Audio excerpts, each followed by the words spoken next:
Hello friends, welcome back to my channel. ఈ రోజు తలకాయ కర్రీ వండాను. ప్రాసెస్ మొత్తం డీటెయిల్ గా ఎక్స్ప్లెయిన్ చేస్తాను. వీడియో ఎండ్ వరకు చూడండి. ఇది 2 వంతుల తలకాయ మాంసం. బాగా క్లీన్ చేసి పక్కన పెట్టుకోండి. ముందుగా ఆనియన్స్ 2 తీసుకోండి, 1 టమాటా అండ్ 2 గ్రీన్ చిల్లీ తీసుకోండి. అవి చాప్ చేసుకొని పెట్టుకోండి చిన్నగా. ఆనియన్స్ లో 2 తీసుకున్నాం కదా, అందులో ఒక చిన్న పీస్ మసాలా పేస్ట్ కోసం చిన్న పీస్ తీసుకున్నాను. టమాటా గ్రీన్ చిల్లీ కూడా ఇలా చాప్ చేసుకొని పెట్టుకోండి. చిన్న లెమన్ సైజ్ చింతపండు తీసుకొని అది వాటర్ లో నానబెట్టండి. ఫస్ట్ కుక్కర్ పెట్టుకొని దాంట్లో సరిపడినంత ఆయిల్ వేసుకోండి, కర్రీకి తగినంత. ఆయిల్ హీట్ అయ్యాక అందులో గ్రీన్ చిల్లీ అండ్ ఆనియన్ వేసుకొని బాగా ఫ్రై చేయాలి. ఇది సిమ్ లో ఫ్రై చేసుకోండి. ఈలోగా మసాలా పేస్ట్ తయారు చేసుకుందాం. ముందు చిన్న మిక్సీ జార్ తీసుకొని దాంట్లో 2 స్పూన్ల ధనియాలు, 1/2 స్పూన్ జీలకర్ర, 1.5 స్పూన్ అల్లం వెల్లుల్లిపాయ పేస్ట్, ఇందాక ఉంచాను కదా ఆనియన్ చిన్న ముక్క అని చెప్పి, అది వేసుకోవాలి. ఇప్పుడు ఇది గ్రైండ్ చేసుకోండి. ఇప్పుడు ఆనియన్స్ ఫ్రై అయిన దాంట్లో చిన్న పసుపు వేసుకోండి, 1/2 స్పూన్ సాల్ట్ కూడా వేసుకొని బాగా మిక్స్ చేయండి.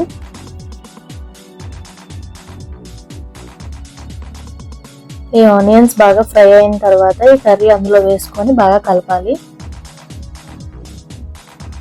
బాగా కలిపిన తర్వాత పైన మూత పెట్టుకొని ఒక 10 మినిట్స్ కుక్ చేసుకోండి. అలా మూత ఓపెన్ చేసి ఇందులో టమాటా యాడ్ చేసుకోవాలి. ఇప్పుడు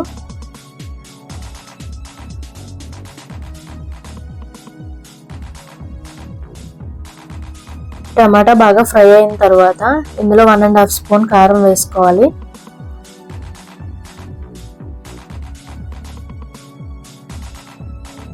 one spoon mutton masala, 1/2 spoon garam masala వేసుకొని బాగా మిక్స్ చేయండి. ఇది బాగా ఫ్రై అయిన తర్వాత మసాలా పేస్ట్ యాడ్ చేసుకోవాలి ఇందులోకి.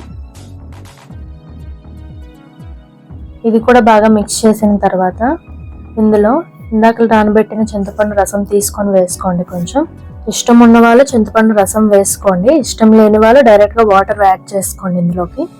ఇప్పుడు పీసెస్ ములిగే వరకు వాటర్ వేసుకోవాలి.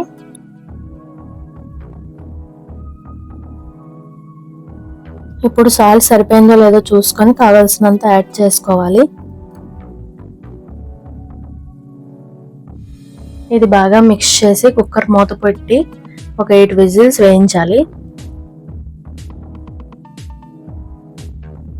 8 విజిల్స్ తర్వాత కుక్కర్ మూత ఓపెన్ చేసి చూసాను, కర్రీ చాలా బాగా కుక్ అయింది. టేస్ట్ అయితే చాలా బాగా వచ్చింది. ఇప్పుడు వేడివేడి అన్నంలో కర్రీ వేసుకొని కలుపుకొని తింటే సూపర్గా ఉంటుంది టేస్ట్. ఈ వీడియో మీకు నచ్చినట్టయితే please like, share and subscribe to my channel.